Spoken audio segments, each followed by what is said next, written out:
Bonjour à toutes et à tous, aujourd'hui on va parler d'un animal qui est franchement sympa à élever, c'est les têtards. Désolé je tiens une caméra comme ça parce que pour que vous voyez bien. Donc les têtards c'est un animal au début qui va être une petite larve. Enfin, une petite larve, un petit animal vraiment petit comme ça.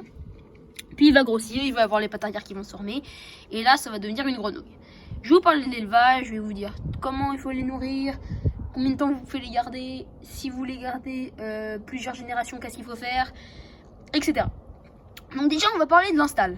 Vous allez pouvoir prendre, si vous les élevez en bouteille déjà, parce que la plupart des gens font ça, vous n'allez pas pouvoir les garder longtemps sinon ils vont mourir.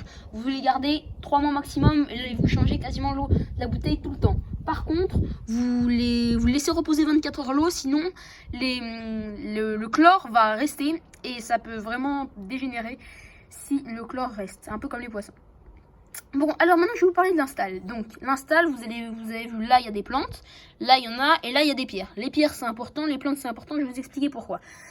Les plantes, ça va manger les nitrates, c'est-à-dire les déjections des têtards, et elles vont s'en nourrir. Donc du coup ça va purifier l'eau, et ça va pas assurer une eau cristalline, mais l'eau va être bonne.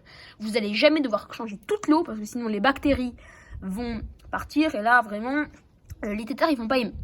À part bien sûr quand vous faites votre installation. Les pierres, vous ne prenez pas des pierres calcaires, des pierres calcaires c'est les pierres qui s'effritent. Les pierres calcaires, vous pouvez prendre un marteau, la taper. Si jamais la pierre, elle s'effrite pas, c'est pas une pierre calcaire. Ou si vous connaissez une pierre, vous savez.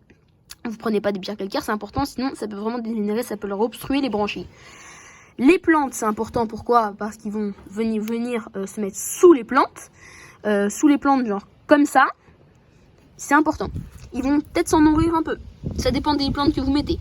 Ça, c'est des plantes, qui sont amphibiennes. C'est-à-dire que c'est des plantes qui vont émerger de l'eau. Les têtards, ils aiment bien ça. Pourquoi? Parce que quand ils vont devenir grands, bien sûr, quand ils vont devenir grands, si vous les relâchez, vous les relâchez. Sinon, vous mettez une pierre sur laquelle ils pourront monter. Ça, c'est pas mal parce que pour leur première fois où ils montent, ils peuvent monter sur une branche comme ça et revenir parce que c'est humide. Sinon, je vais vous parler de l'alimentation. Donc l'alimentation, vous allez leur donner des feuilles de salade bouillies 10 secondes dans l'eau. Sinon, vous leur donnez des granulés. Enfin, aussi, vous pouvez leur donner des granulés pour poissons écrasés. Vous pouvez les écraser avec un marteau ou un pot ou je sais pas quoi. Mais vous n'allez pas leur donner tout de suite. Vous allez leur donner au bout du 3e mois environ. Après, ce bac-là, je l'ai payé 10 € ou 20 € sur eBay. Bien sûr, vous allez devoir le nettoyer au vinaigre si jamais vous voulez que ce soit clean.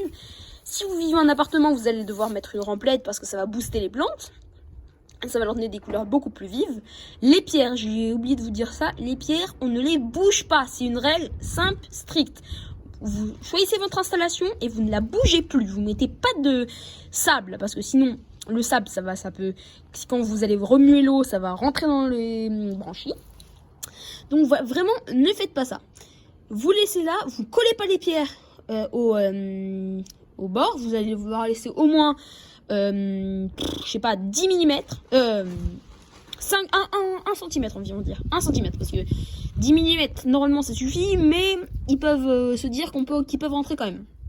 Donc vraiment, il faut qu'ils puissent rentrer, il faut qu'ils puissent aller sur les pierres, sur les pierres dans l'eau, bien sûr, hein. Sur les pierres, sous les pierres, etc.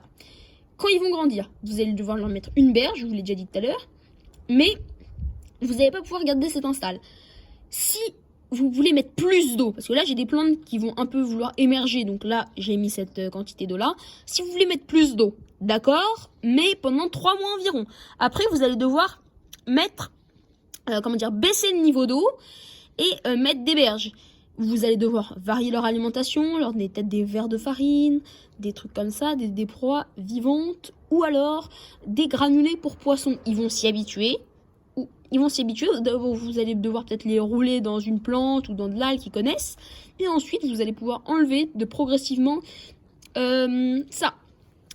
Concernant le cannibalisme, je sais c'est un peu bizarre dit comme ça, mais oui les têtards sont cannibales. Donc c'est-à-dire qu'en fait ils se mangent entre eux. Si jamais il y a un têtard qui est trop faible, et ils vont le manger. Ils vont le manger tout simplement, littéralement, c'est un peu atroce, mais bon. Vous le mangez. Donc si vous voyez un têtard mort, vous l'enlevez pas. Si vous voyez qu'il est mort 2 jours au même endroit, vous l'enlevez. Mais normalement ils vont le manger. Si vous voyez un têtard qui va pas bien, soit vous voulez faire un acte de montée, vous le prenez et vous le relâchez ou vous en occupez mieux. Sinon, si vous voulez faire comme dans la nature, vous le laissez. Ça va faire des protéines, c'est très bien pour les autres. De toute façon, c'est le cycle de la nature. Sachez qu'en prenant des tétards, vous faites une bonté, puisque vous les sauvez, parce que dans la nature, quand même, il y en a un qui survit, 1 sur 10 qui survit, alors que même moins, mais bon, je vais vous dire ça comme ça. Et en aquarium, il y en a 7-8 sur 10 qui vont survivre. Donc c'est pas mal. Concernant les grandes chaleurs, ou même si vous le mettez au soleil, je vous conseille pas. Vous le mettez dans un endroit bien ventilé et frais, parce que sinon les algues, il y a des algues des algues vertes qui vont y arriver, et là c'est le début de la fin. Les paramètres de l'eau vont changer, enfin les tétards ils vont pas émettre du tout. Après, si vous avez des grenouilles, vous allez devoir faire un lagon, comme je vous ai dit tout à l'heure. Un lagon, c'est quoi? En fait, c'est vous allez mettre des pierres là et là, comme ça. Donc, vous allez mettre plein de pierres là et juste vous allez laisser ça d'eau. Si vous voulez les reproduire, il faut mettre plein de plantes et elles vont pondre leurs œufs dedans. Et après, le cycle continue. Si vous voulez vraiment faire un élevage bien en bouteille, vous pouvez pas, simplement. Si vous voulez faire un élevage bien en bouteille pendant genre 2 mois, et vous allez mettre une algue et vous allez changer l'eau de temps en temps.